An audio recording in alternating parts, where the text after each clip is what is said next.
大家好，我是美食多。每天一个苹果，每天一个鸡蛋。很多人讲究生活品质的人都是这么要求自己的，但是一成不变的吃法难免让人觉得枯燥。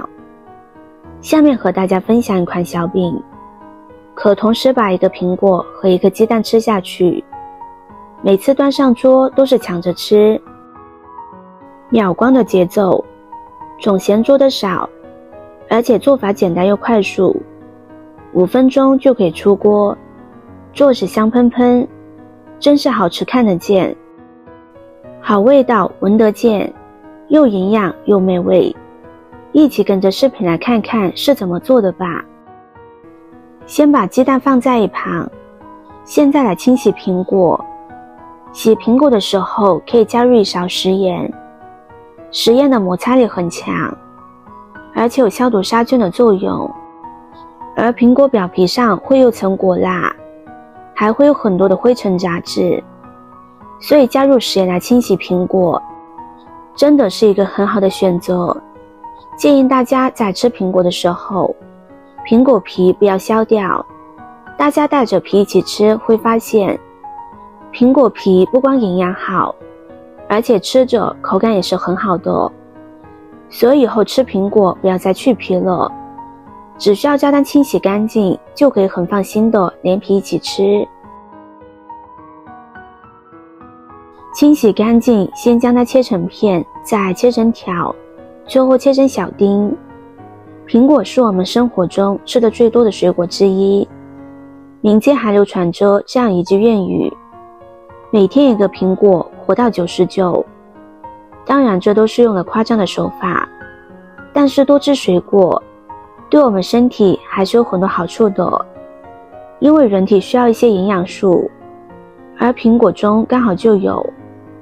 苹果营养价值很高，含维生素、矿物质，苹果中营养成分可溶性大，容易被人体吸收。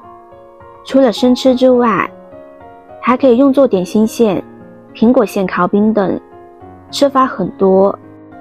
苹果切好放入大碗中，再往里边根据个人的口味加入适量的白糖，然后加入一个鸡蛋，用筷子将它们搅拌均匀。每天一个鸡蛋已经成为人们公认的保证营养的一种生活方式。鸡蛋富含蛋白质，人体吸收率高，不论是老人和小孩，多吃鸡蛋都是非常好的。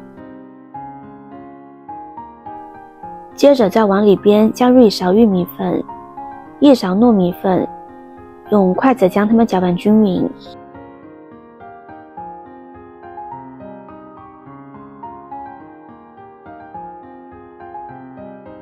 再少量多次的往里边加入面粉，一边倒一边搅拌，将它搅成适中的面糊，不要太粘稠，不然烙出的饼发硬不柔软。像这样就可以，再下手将它揉一揉，揉成一个面团。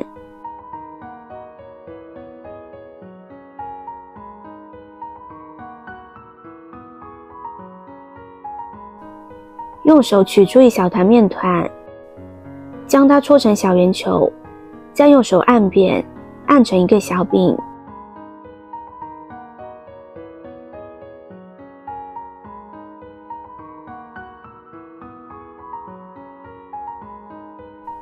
全部做好，先放入盘中备用。现在往锅中加入适量的食用油，用铲子将油摊一摊，把锅底都铺上食用油。再把小饼一个个的放入锅中，中间留一点空隙。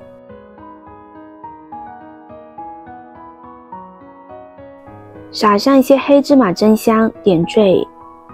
朋友们、家人们，视频看到这里了，麻烦您动动您发财的小手，帮忙点一个免费的 like。对您来说只是举手之劳，对我来说可以高兴的睡不着觉。现在这个视频就辛苦您点赞转发一下吧，非常感谢大家的支持和鼓励。用小火将它一面烙至金黄，一面金黄之后再翻另外一面，把两面都烙至金黄。全程火不要开太大了，防止把饼煎糊了。全程大概煎8分钟，这个饼就已经熟了。将它两面都煎至这样金黄，现在就可以关火将它盛出来了。哇，真的是太香了，吃着口感酥脆，里馅香甜，就好像肯德基的苹果派。吃的时候可以加一点番茄酱进去，风味十足。里面白糖的量可以根据个人口味来增减，因为苹果自带甜味，所以不用加太多。苹果加热之后有一点点酸，吃着也是很香的。这道美食可以用作甜点，也可以做早餐，怎么吃都好吃。喜欢吃苹果或者面食的朋友不要错过了，试试这个做法，在有空的时候做一做。今天的分享就到这里了，视频看到这里了，麻烦各位哥哥姐姐动动小手给我点个赞吧，点击我的头像可以看到更多的美食视频。我们下个视频见啦！